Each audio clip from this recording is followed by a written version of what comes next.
Imagine this. You're 72 years old, frail from a recent heart surgery that left you barely able to walk without gasping for air.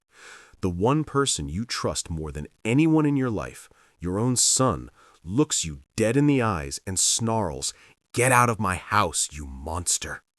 He shoves you out into a raging blizzard, no coat, no phone, no mercy. You collapse in the snow, feeling your life slip away. But that's not the end.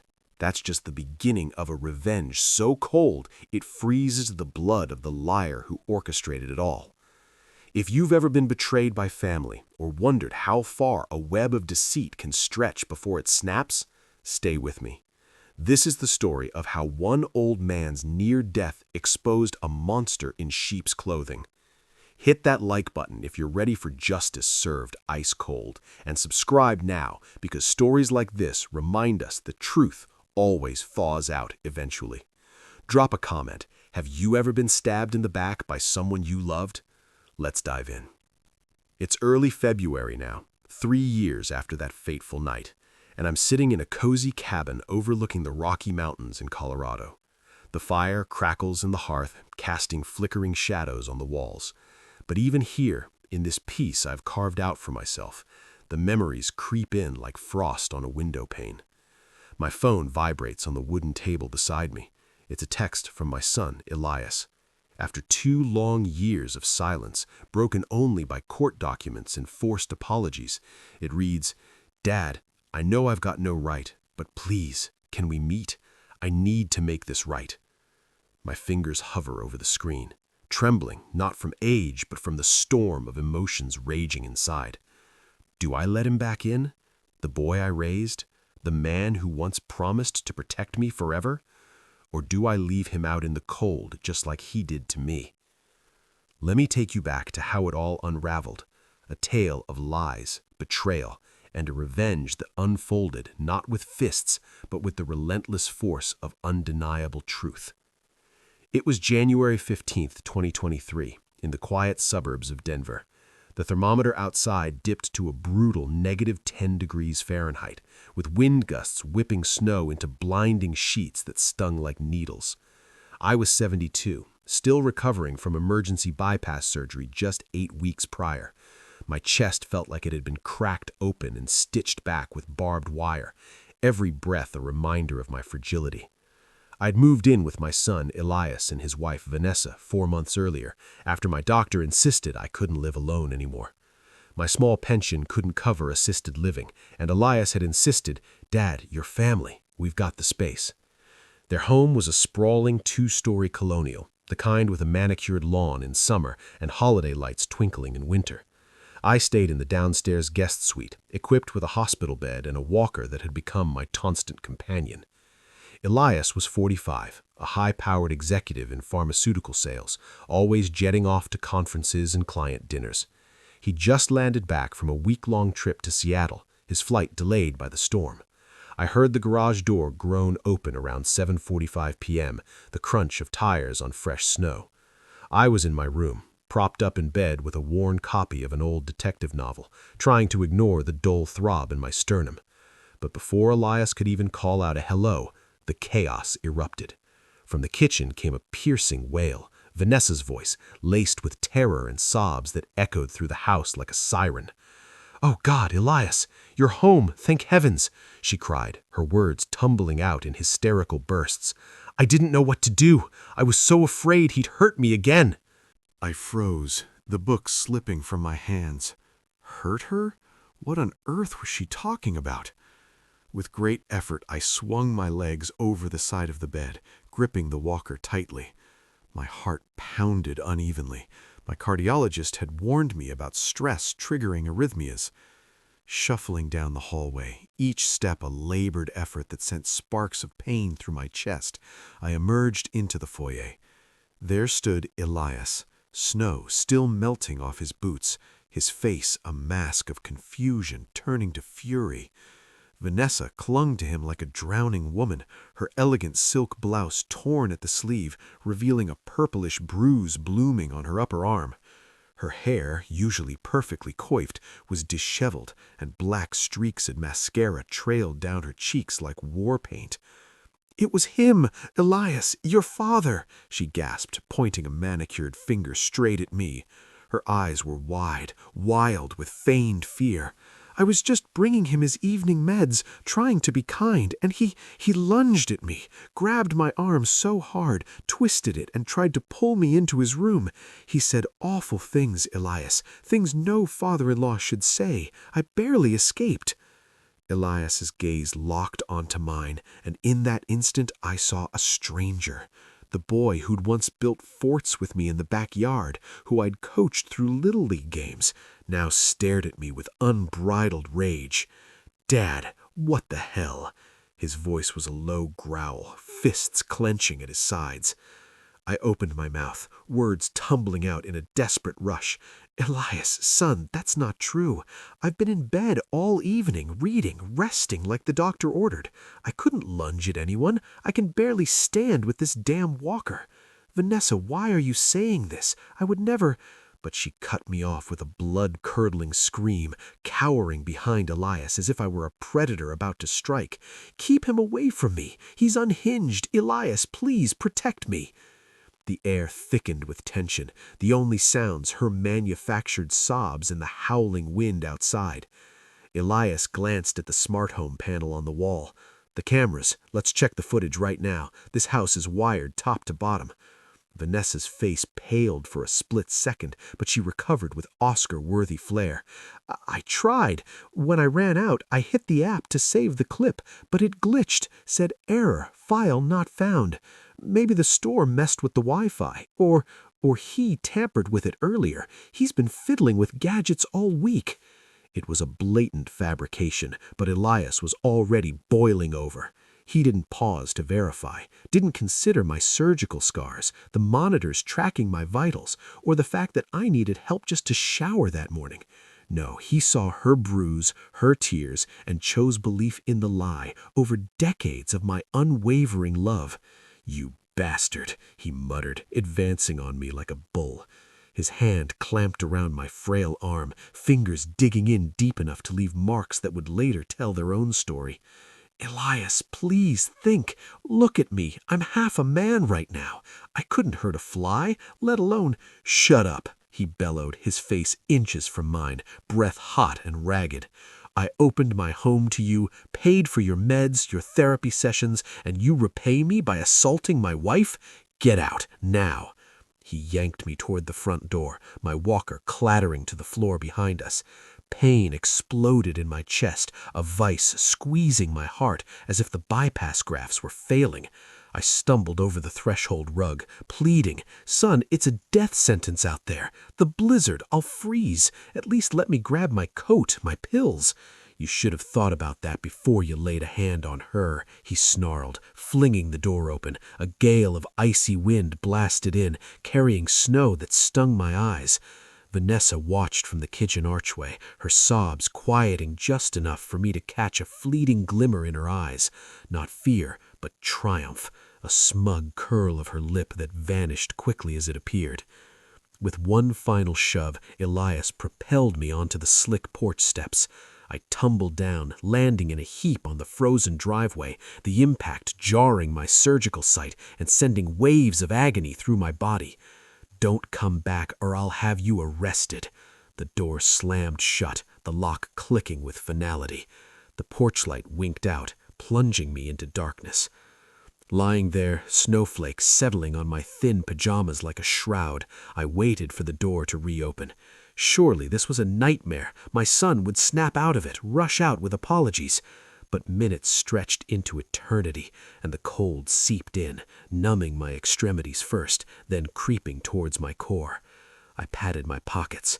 Nothing but a crumpled $20 bill from my nightstand drawer and a spare heart fob I'd forgotten about. No phone, no heart meds. The neighborhood was silent, houses buttoned up against the storm. The nearest shelter? A 24-hour diner about 3 miles away, or the community outreach center another mile beyond that. 3 miles in this? It might as well have been the Arctic. Using the porch railing, I hauled myself up, every movement a battle against gravity and pain. My breath came in shallow puffs, visible in the frigid air. "You can do this, Harold," I whispered to myself, invoking my late wife's name for strength. Evelyn, gone 5 years from cancer, who'd always been my rock. Step by agonizing step, I ventured into the whiteout, the wind howling like a banshee, pelting my face with ice. The first mile was a haze of shock and denial. Memories flooded me. Elias as a toddler, clinging to my leg during thunderstorms. As a teen, confiding in me about his first heartbreak. As an adult, toasting me at his wedding with tears in his eyes. "You're my hero, Dad." How had that hero become a villain in his eyes? The cold gnawed at my exposed skin, my pajamas freezing stiff. My fingers turned blue, useless. My toes went numb in my slippers. I slipped once on a hidden ice patch, crashing to my knees with a cry that the wind swallowed. Blood trickled from a gash on my palm, but I pushed on, driven by a primal will to survive. By the second mile, delirium set in. Hallucinations danced in the snow, Evelyn walking beside me, her hand outstretched. "Keep going, love. Don't let her win." The pain in my chest sharpened, irregular heartbeats fluttering like trapped birds. I imagined Vanessa's smirk again, wondering what I'd ever done to earn such hatred. Had I overstayed, complained too much about the pain? No, this was calculated. But why? The third mile blurred into torture. My vision tunneled, thoughts fragmenting. Step, breathe, step. The diner's neon sign finally loomed ahead, a beacon in the void. I staggered to the door, pounding weakly with frozen fists. It swung open, warm air rushing out like a lifeline. "Help, please," I rasped, collapsing into the arms of a burly trucker inside. I awoke to blinding lights and the sterile hum of machines. Tubes snaked into my arms, a warming blanket cocooning my body. Frostbite had claimed the tips of 2 fingers. Hypothermia had dropped my core temp to 92 degrees. Another hour outside and I'd be gone. A nurse with warm brown eyes, badge reading Maria, hovered nearby. "Mr. Thompson, you're at Denver General. You were found at Joe's Diner. Lucky they called 911 fast." A social worker, Ms. Rivera, arrived soon after, her expression grave. "Harold, we need to talk. A 72-year-old post-op patient doesn't end up in a blizzard by accident. Your bruises, those finger marks on your arm, tell a different story." Tears welled as I recounted the nightmare. Vanessa's accusation, Elias's rage, the shove into the night. My own son, he believed her over me. Rivera nodded, jotting notes. "This is elder abuse, Harold. We're mandatory reporters. Adult Protective Services is involved." They called Elias as my emergency contact. His voice on the speakerphone was hollow. "Dad's not with us anymore. What happened?" When told I was in ICU from exposure, he went silent, then whispered, "Oh God, what have I done?" Enter Detective Laura Voss, a no-nonsense investigator with a reputation for cracking domestic cases. She strode in like a force of nature, tablet in hand. "Mr. Thompson, I've reviewed your medical file. Post-bypass, you have a 10-pound lift limit, reduced mobility, and chronic fatigue. Grabbing and twisting someone's arm? Impossible without re-injuring yourself severely." She paused, eyes sharp. "And that security footage? Let's talk about that." Vanessa's glitch story crumbled under scrutiny. Elias's home used a premium cloud-based system. Deletions from the app didn't erase server backups. With a warrant, Voss retrieved the files. But she dug deeper, subpoenaing bank records, phone logs, even Vanessa's social media. 3 days later, Elias was called to the hospital under the pretense of signing forms. He entered the sterile meeting room, looking haunted, bags under his eyes, stubble shadowing his jaw. I sat across from him, bandaged and weary, with Voss at the head, laptop ready. Rivera flanked the door. "Sit," Voss ordered. Elias complied, avoiding my gaze. "Is Dad okay? I didn't mean—" "Watch," Voss interrupted, hitting play. The footage rolled. 7:20 p.m., Vanessa alone in the hallway. No sign of me. She applied makeup to her arm, stage blood and concealer for the bruise. Then, with deliberate calm, she ripped her blouse, muscled her hair, and rehearsed her cries in the mirror, timing it perfectly for Elias's arrival. The video captured my confused entrance, her theatrics, and Elias's violent eviction. Elias's face crumpled, hands shaking. She faked it all? But why? Why go to such lengths? Voss slid over printouts, bank statements showing thousands siphoned to an offshore account in Vanessa's name, text messages to a lover named Derek, a shady investor. Once the old man's out, we cash in the life insurance. Elias will be too broken to notice. Turns out, Vanessa had taken out a secret policy on me, naming herself beneficiary. My accidental death in the storm would net her $500,000, enough to flee with Derek and start anew. But there was more. She'd been poisoning Elias's trust subtly for months, planting seeds of doubt about my burden on their marriage, even forging emails from me complaining about her. Elias broke down, sobs racking his frame. "I almost killed you, Dad, for a liar, a thief. How could I be so blind?" The trap snapped shut the next day. Elias, wired by police, called Vanessa. "Come to the hospital. Dad's critical. We need to discuss arrangements." She arrived, polished and impatient, heels clicking. Entering the room, she saw me, alert, Elias stone-faced, Voss and officers waiting. "What's going on?" she demanded, mask slipping. Voss stood. "Vanessa Thompson, you're under arrest for attempted murder, fraud, elder abuse, and falsifying reports." As cuffs clicked, her facade shattered not with remorse but rage. "You pathetic old fool," she hissed at me. "You were supposed to die quietly. Elias, you idiot, I did this for us." Elias turned away, whispering, "No, you did it for you." 3 years on, Vanessa rots in prison, serving 12 years after a trial that exposed her web of deceit in excruciating detail. But oh, let me pull you into the heart of that courtroom storm, where the air was thick with anticipation, every whisper a potential thunderclap, and the truth clawed its way out like a beast from the shadows. The trial wasn't some dry recitation of facts. It was a battlefield of emotions, a suspenseful unraveling where each day dawned with the promise of a new bombshell, leaving everyone on the edge of their seats, hearts pounding as if the verdict hung by a single fraying thread. The courtroom doors swing open on the first day, a hush falling over the packed gallery like a blanket of fresh snow. Vanessa enters, shackled but defiant, her eyes scanning the room with a predator's gleam, as if daring anyone to challenge her.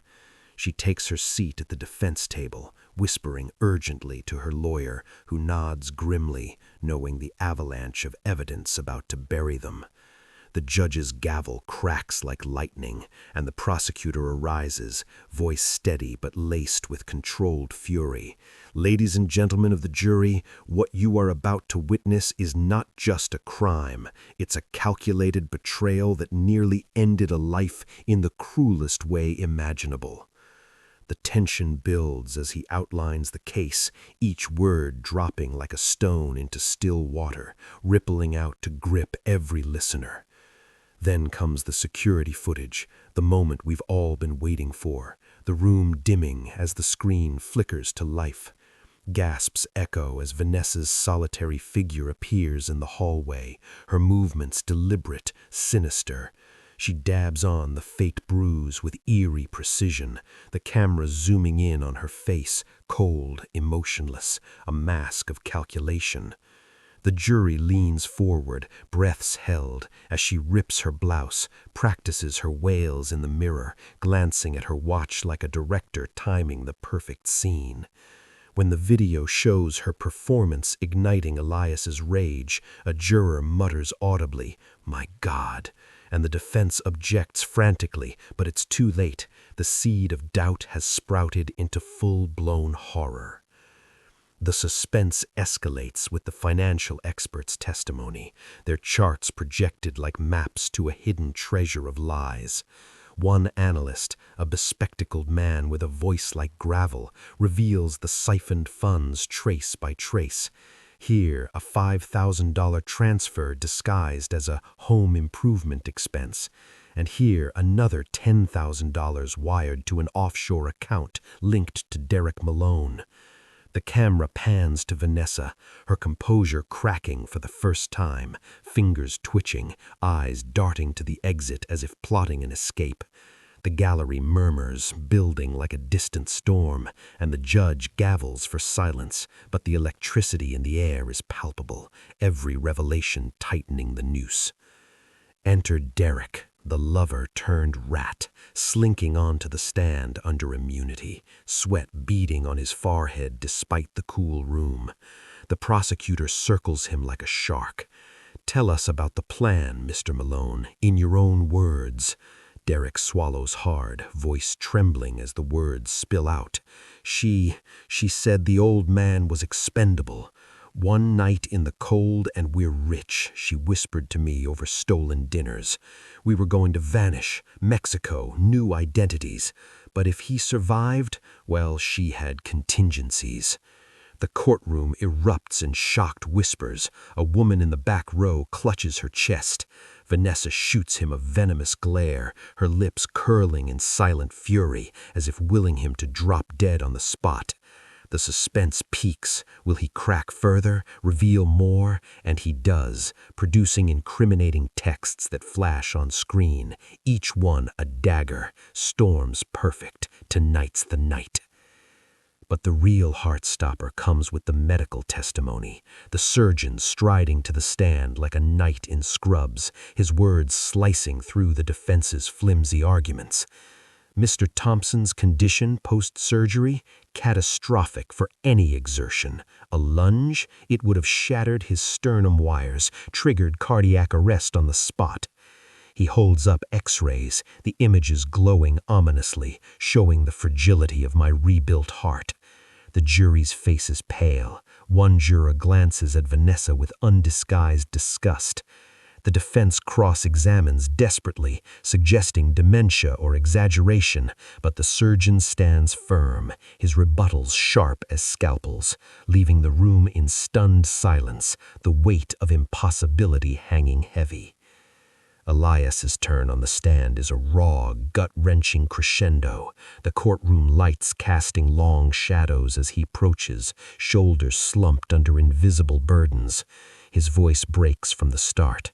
I shoved him, my own father, into that blizzard because I believed her. Tears stream down his face as he recounts the night, every detail vivid, the grip on my arm, the slam of the door, the regret that hit like a freight train when the hospital called. The suspense builds as the prosecutor probes deeper. "And what did you discover about your wife's secrets?" Elias chokes out the forged emails, the planted doubts, his words hanging in the air like smoke. Vanessa shifts uncomfortably, her lawyer whispering urgently, but the damage is done. The jury's eyes harden, the tide turning irrevocably. As closing arguments loom, the tension is unbearable, the room a pressure cooker of anticipation. The prosecutor paints Vanessa as a master manipulator, her every action a step in a deadly dance. The defense pleads mitigation, stress, a crumbling marriage, but it falls flat, echoes in a chamber of condemnation. The jury files out, and the wait begins. Hours stretch to eternity, whispers in the hallway speculating outcomes, Vanessa pacing in her holding cell, Elias and I sharing a silent, fraught glance across the room. When they return, the foreman's voice booms, guilty on all counts. Chaos erupts, gasps, sobs from supporters, Vanessa's face Twisting in rage as she lunges forward, restrained by bailiffs, screaming, "This isn't over. You'll pay for this." The gavel slams, sealing her fate. The room exhaling in collective relief. Vanessa didn't go quietly. From her cell, she fired off appeals, each one a desperate grasp at freedom, but they crumbled like ice under sun, her venom only hardening the resolve against her. Elias lost everything in the fallout. The house auctioned off in a tense, bitter-packed room to cover legal fees that mounted like snowdrifts, his career shattering in boardroom whispers. That's the man who nearly murdered his father for a lie. He spiraled into the abyss, nights blurred by regret and whiskey, until rock bottom, a dingy motel, staring at old family photos, the weight of betrayal crushing him. But from that darkness, redemption flickered. He sought therapy in a dimly lit office, sessions raw and revealing, unpacking grief like layers of an onion, tears flowing as he confronted his blindness. Our relationship, a fragile tapestry, woven with threads of pain and tentative hope, each meeting a suspenseful step towards healing. His first visit to the cabin was electric with unspoken fears. I opened the door to find him standing in the snow, echoes of that night hanging between us, his eyes pleading, "Dad, can you ever forgive?" We sat by the roaring fire, shadows dancing like ghosts, words halting at first, admissions of guilt, shared memories of Evelyn, the storm's scars laid bare. Suspense built in those silences. Would anger erupt? Trust shatter again? But instead, bonds reformed, brick by cautious brick. Now he arrives with purpose, groceries unpacked in tense quiet, conversations delving deeper, from therapy wins to future dreams, always circling back to lessons forged in frost. That fateful night didn't just scar me, it transformed, teaching that loyalty is earned in fire, not blood. Heroes emerged from the shadows, Maria's gentle vigil through my thawing agony, Rivera's fierce advocacy in bureaucratic mazes, Voss's relentless pursuit through digital labyrinths. Evelyn's spirit, I swear, guided me, her whispers in the wind a lifeline.